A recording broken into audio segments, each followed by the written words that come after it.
트래블 데일리 뉴스 쇼.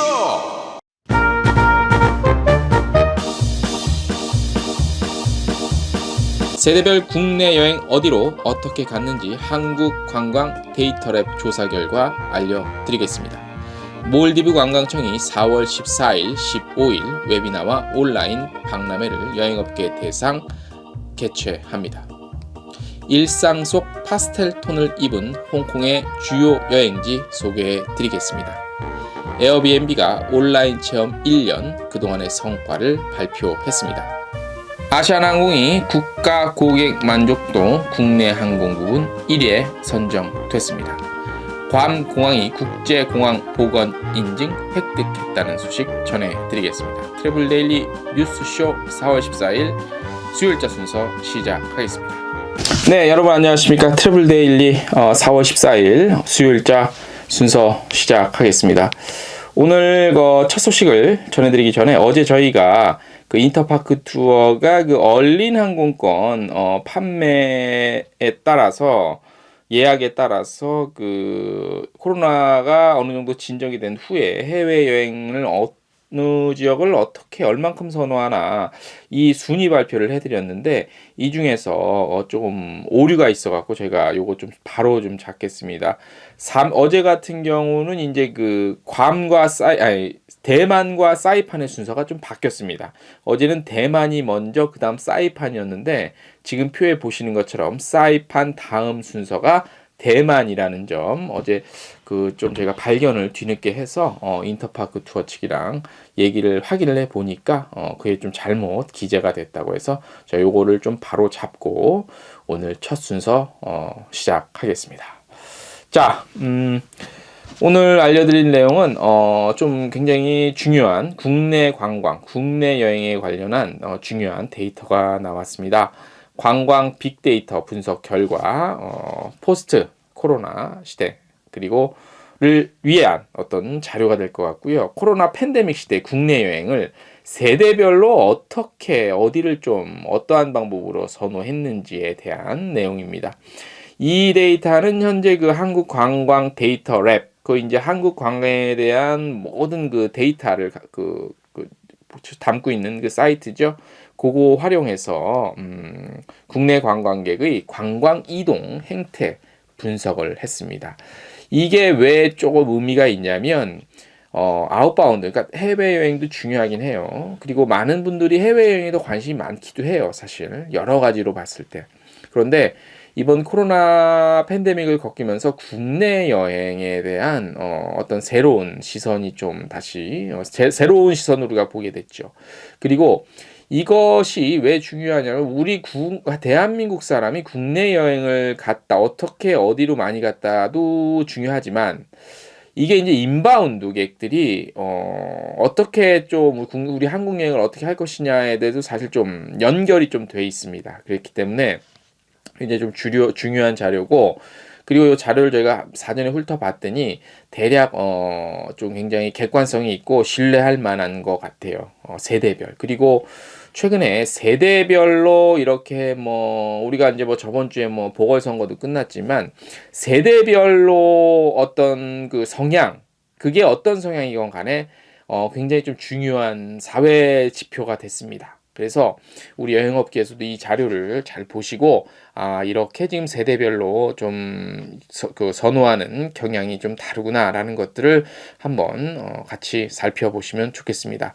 2019년 1월부터 2020년 12월까지 무려 2년간의 데이터입니다. KT 통신 데이터를 군집 분석의 통계적 방법으로 했습니다. 연령, 그 다음에 관광 이동량, 방문 관광지 등을 분석을 했습니다. 그래서 어떻게 이제 보는지 한번 봐야 되는지 한번 볼게요. 먼저 2020년 전체 관광 이동량은 2019년 대비해서 7.1% 감소했습니다. 그러니까 코로나 때는 조금 감소했대요. 근데 저희가 얼마 전에 보내드린 항공 통계 보면 국내에서는 100% 이상 성장을 했죠. 이것은 이제 지금 이 국내 여행은 얼마 전에 저희가 보내드린 항공 이제 김포 제주 노선 때문에 아마 그렇게 늘어났을 거고 이것은 대부분이 이제 육지 여행, 육지, 내륙에서의 관광이 아마 주 기반이 좀 됐을 겁니다. 그리고 여러 가지 이제 전체적으로는 좀 감소했다는 거고, 관광지 방문의 경우 대인 접촉이 많을 것으로 우려되는 인문 관광지, 쇼핑 관광지, 인문 관광지라 하면 박물관, 미술관, 뭐 공원 이런 데고요. 쇼핑은 뭐 시장 같은 데고요. 는 2019년 대비 감소하고 자연 관광지가 오히려 증가했답니다. 그래서 아무래도 이제 코로나19 때문에 인구 밀집도가 높은 곳을 좀 피하지 않았냐 이런 분석이 가능하겠죠. 하지만 세대에 따라서는 뚜렷한 차이를 보였습니다. 자, 지금부터 세대별로 어떻게 차이가 있는지 한번 볼게요. 자, 10대 세대인 이른바 Z세대는요, 움직임은 전체적으로 좀 줄었는데 학습 목적의 여행은 지속이 됐다고 합니다. 아무래도 10대는 이제 뭐 학교도 가야 되고 공부도 해야 되는 그런 것들이 있죠. 그래서 움직임은 전체적으로 좀 줄었대요. 2020년도 이동량은 전 세대, 모든 세대 평균의 26% 정도밖에 안 됐고 이동량이 적은 세대였답니다. 전 세대를 통해서도. 또한 다른 세대에 비해서 체험관광지, 문화시설, 자연관광지 등 학습에 용이한 인문관광지의 선호도가 뚜렷했다고 합니다. 그래서 이런 것들이 이제 Z세대의 특성이라고 할 수 있는데, 이 Z세대는 또 중요하게 봐야 되는 게, 이게 이제 시간이 지나고 세월이 지나면 이제 주 소비 세대로 20대로 오면서 이제 좀 주목해야 될 세대로 진입을 하거든요. 근데 아무튼 학업의 문제 때문에 뭐 국내여행이 됐건 해외여행이 됐건 아무튼 좀 움직임에는 어느 정도 제약이 있겠죠. 자, MZ세대입니다. 현재 우리나라에서 가장 관심을 갖고 있는 MZ세대. 20에서 30대가 MZ세대입니다. 역시 거리에 상관없이요, 인기 관광지를 선호하고 어떤 관광 트렌드를 주도하고 있는 것으로 조사 결과 나타났습니다. 2030, 그러니까 MZ세대의 2020년도는 생활권 밖 이동은 모든 세대 평균보다 무려 62%가량 높았답니다. 선호하는 관광 목적지는요, SNS 같은데 관광 코스로 많이 알려진 유명한 곳 있죠.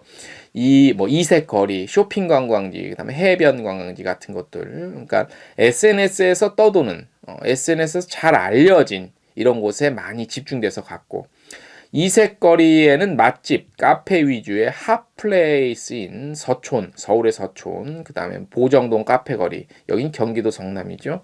나해석거리, 여기 이제 경기도 수원, 그 다음에 쇼핑에는 이제 부산의 깡통시장, 그 다음에 동진시장, 서울에 이런 데고, 해변은 이제 부산, 해운대겠죠, 아무래도. 그 다음에, 너무나도 유명한 강원도 강릉의 안목해변, 그 다음에 제주의 월정리 해변 등이 주요 상위, 이 MZ세대가 방문했던 곳으로 나타났고요.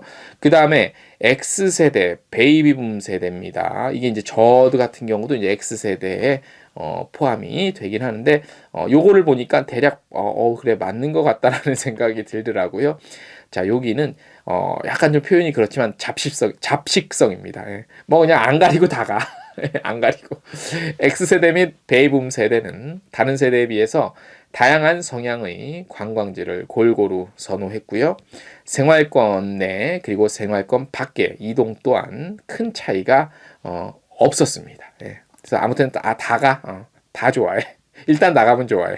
또한 상위 10개 선호 관광 목적지 중 휴양, 자연 관광지가 7개를 차지해서 자연을 즐기며 휴식하는 공간에 대한 선호도가 높은 것으로 나타났다고 합니다.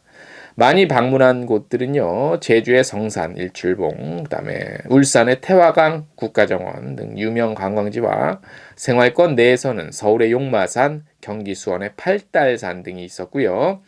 쇼핑 관광지 중에서는 강원도 강릉의 중앙시장, 그다음에 부산의 부평 깡통시장 등 관광형 시장과 함께 생활권 내 시장으로 인천의 모래내 시장, 광주의 양동시장 등이 이렇게 올랐네요. 그다음에 가장 우리가 이제 연로하신 나이가 좀 많으신 시니어 세대 같은 경우는 집 근처에서 즐기는 생활형 자연관광이 좀 많았습니다. 아무래도 이제 젊은 층 세대보다는 움직임에 있어서 좀 불편함이 없지 않아 있겠죠.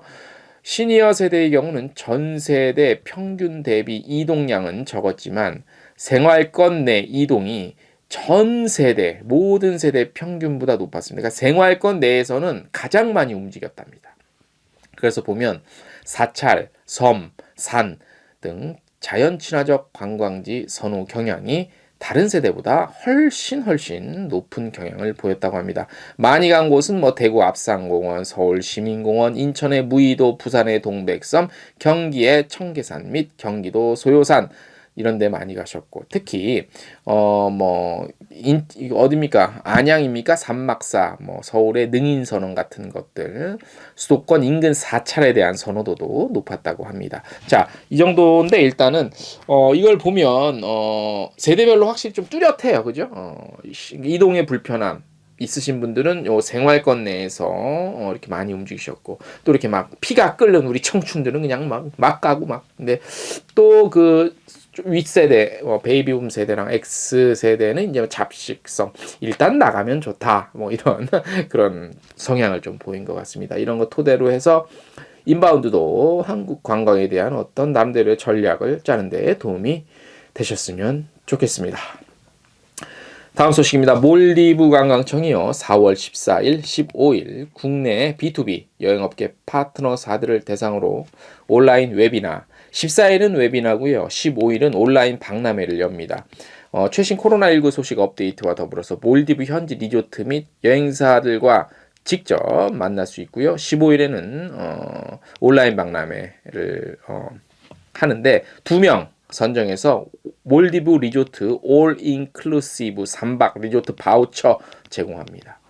자, 몰디브 관광부가요, 내년 몰디브 관광 역사가 50년이랍니다. 그래서 요거 홍보하기 위해서 새로운 디자인 로고도 발표를 좀 했고요. 그리고 다양한 캠페인도 진행할 예정이라고 하고요.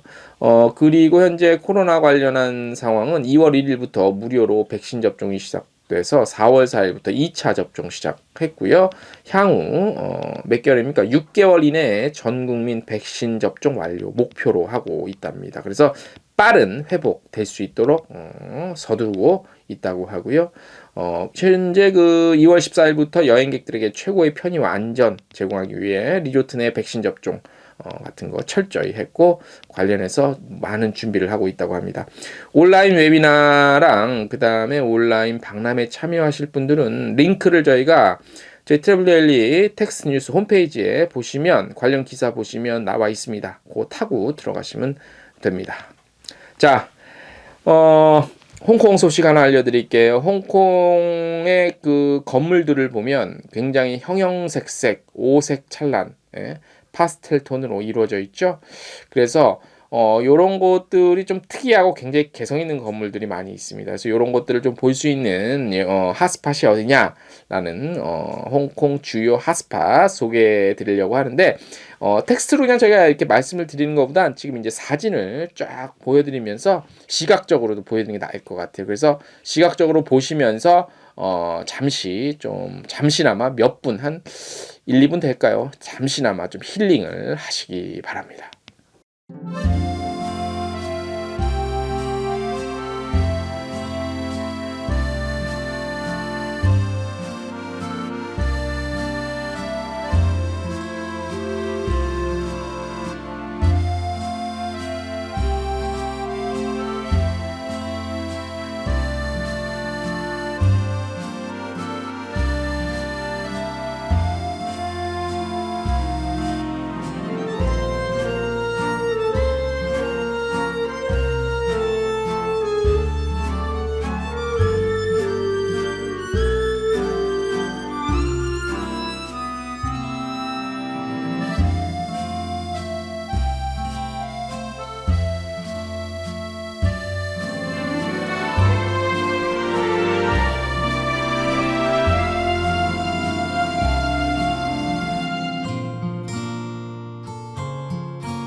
잘 보셨죠? 어떠십니까? 예, 참 개성 있고 아름다워요. 그죠? 관광객들은 이런 거 보러 가요. 자기 주변에, 자기 사는 공간에 없는 것들 보러 가는 거잖아. 그죠? 그래서 아주 우리 코로나19 풀리면 홍콩 가서 이것만 또 쏙쏙 찾아가는 그런 여행도 괜찮을 것 같습니다. 다음 소식. 코로나19를 계기로 에어비앤비가 시작한 온라인 체험이 출시 1주년을 맞이했다고 하네요. 온라인 체험 등장으로 호스트들은요, 대면 접촉이 어려운 상태에서도 그들의 비즈니스를 유지하면서 또 수입을 얻을 수 있었다고 합니다. 또한 그 게스트들은요, 전 세계를 직접 찾아가지 않고도 여행을 할 수 있는 어떤 새로운 방법을 확보했다고 할 수 있습니다. 온라인 체험이 지난 한 해 동안 수십만 명의 게스트가 다른 사람과 연결을 경험할 수 있게 하면서 빠르게 성장했다고 하는데, 전 세계의 게스트들이요, K-팝 스타들과 함께 진행하는 인사이드 K-팝 캠페인을 통해서 한국의 K-팝 문화를 엿볼 수 있었고요. 올림픽의 그 메달리스트들과 함께 트레이닝을 해볼 수 있는 기회도 있었습니다. 인기 있는 체험 호스트의 경우 2020년 4월 이후 지금까지 약 5억 6천만 원 정도의 수익을 올렸다고 합니다. 예. 그러니까 이게 금액적으로 봤을 때는 뭐 그다지 많지 않다라고 하실 분도 있는데, 이게 왜 좀 관심을 가져야 되냐면, 향후에 뭐 제가 개인적인 좀 분석이자 생각이긴 한데, 우리 한국에서도 OTA가 현재 지금 야놀자가 굉장히 좀 많이 성장을 했습니다. 예. 주목해봐야 될 회사가 지금 야놀자와 인터파크 투어가 코로나19 끝나면 우리 국내 OTA 그리고 여행업계를 좀 끌고 갈 수 있는 가장 그나마 지금 현재 그 가능성이 좀 있어요. 예, 여러 가지 추세를 봤을 때. 그리고 에어비앤비가 지금 이렇게 전해드린 소식처럼 온라인처럼 이런 것들에 대한 욕구가 이제 늘어납니다. 네, 늘어날 것 같다고 생각이 듭니다. 그래서 요거를 좀 관심 있게 보시라고 제가 특별히 전해드리는 건데, 지난해 7월 900명의 온라인 체험 게스트 대상으로 설문조사를 했는데, 게스트 절반 이상이 대면 활동이 다시 시작되니까 코로나가 끝나서 다시 여행 갈 수 있다 하더라도 온라인 체험을 계속 좀 해볼 수 있겠다라고 밝혔대요. 그 이유로 76%가량의 많은 사람들이 새로운 것을 배울 수 있다는 점을 꼽았답니다. 그리고 다른 문화와 라이프 스타일을 접할 수 있기 때문이라고 했는데, 이 부분에 좀 집중을 하셔야 될 것 같고요. 온라인 체험은 또한 향후에 찾을 여행지를 미리 엿보면서 그 지역에 대한 인사이트를 제공할 수 있다는 데에도 장점이 있는 것으로 나타났다고 합니다. 예. 그래서 뭐 관련한 또 분석 그 자료가 있는데, 요거는 이제 미국인 대상으로 한 거기 때문에 이건 따로 저희가 소개는 안 할게요. 텍스트 뉴스에는 실어 놓는데, 미국 관련한 거랑은 조금 우리나라 시장은 이런 부분에 있어서는 아직까지 조금 문화 자체가 다르기 때문에 조금 거리를 두고 좀 봐야 될 필요는 있을 것 같아요. 자, 올 들어 지금까지 아웃도어 활동과 관련된 카테고리에 대한 온라인 체험 예약은요, 전년도 4분기와 비교해서 약 130% 정도 증가한 것으로 나타났고요. 그 다음에 댄스 카테고리, 그러니까 춤추는 거 이렇게 체험하고 배우는 거 있죠. 여기 25%, 음악이 15%, 피트니스와 레크레이션이 약 15% 증가했고요. 인기가 많은 카테고리는 아무래도 음식, 그 다음에 문화와 역사, 마실 것과 웰니스 같은 게 인기가 있었고, 전 세계적으로 큰 인기를 끌고 있는 온라인 체험은 보면 이게 뭡니까? 드래그 퀸과 함께 은밀하게 즐기는 쌍그리아, 그리고 현직 셰프와 함께하는 멕시코 스트리트 타코 요리 클래스, 그 다음에 세계 최고의 커피 마스터 클래스. 주로 이제 먹는 미식 관련한 게 많네요. 그죠? 진실 혹은 거짓, 재미있는 역사 게임, 그리고 할머니 손맛의 파스타 요리 만들기, 그리고 진 칵테일 만들기, 뭐 이런 것들이고, 아일랜드 마을 역사 문화와 재미난 이야기, 그리고 루카 앤드 로렌조가 알려주는 전통의 파스타 레시피, 뭐 이런 거, 그다음에 뇨끼와 라비올리 만드는 법 배우기, 뭐 마술의 비밀, 뭐 이런 게 있는데, 아무래도 우리가 전 세계적으로 먹는 거, 요리는 이제 특별히 문화의 장벽이 없잖아. 맛있으면 좋아하고 관심 갖게 되고 그다음에 그런 것들이 있기 때문에 아무래도 미식 관련한 이런 것들이 좀 많이 상위를 차지하는 것 같아요. 그죠? 근데 요 부분에 있어서 한국의 음식이 조금 없다는 거는 조금 아쉽고 보면은 뭐 유튜브 채널이나 그다음에 그 유명하신 그 백종원 씨 같은 경우에가 이렇게 소개하는 그 음식 만드는 뭐 이런 것도 충분히 상위에 랭크될 만한데 이게 이제 에어비앤비 카테고리에 들어가지 않았기 때문에 순위에 안 나타날 뿐이지 개별적인 그 조회수나 인기도를 보면 상당하거든요. 그래서 우리 그 요리 만드는 것들을 유튜브나 이런 또 에어비앤비 체험을 통해서 알리는 것도 하나의 또 우리 인바운드나 체험. 왜냐하면 이런 것들은 이제 나중에 또 오프라인으로 연결이 될 수 있거든요. 온라인 통해서 체험해 봤더니 아 한국에 이런 게 있었어.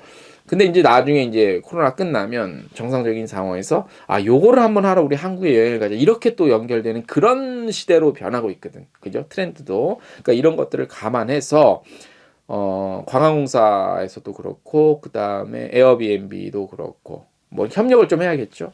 그다음에 인바운드 여행사에서도 그렇고 해서 미리 좀 준비할 필요가 있어요. 그래서 제가 누차 말씀을 드리는데 인바운드 여행사는 지금 우리가 이렇게 아무것도 못할 때 있죠. 이렇게 유튜브를 통하든 뭐를 통해서 뭐 여행 상품이 아니어도 괜찮을 것 같아요. 예, 뭐 핸드폰으로 대충 이렇게 핸드폰으로 찍으면 되니까 한국의 요리 이렇게 만든 한국에 대한 관심을 계속 갖게끔 하는 게 중요할 것 같아요.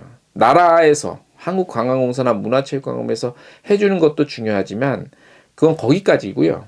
우리 개별적으로 여행사에서도 이런 것들을 좀 알리고 준비를 하면 좋은 나중에 좋은 또 결과로 이어지지 않을까라는 생각을 해 봅니다. 자, 오늘 저희가 준비한 소식은 대략 여기까지고요. 남은 이번 한 주도 최선을 다해서 또 준비하고 좋은 소식 전해드리도록 하겠습니다. 오늘 소식 여기까지입니다. 안녕!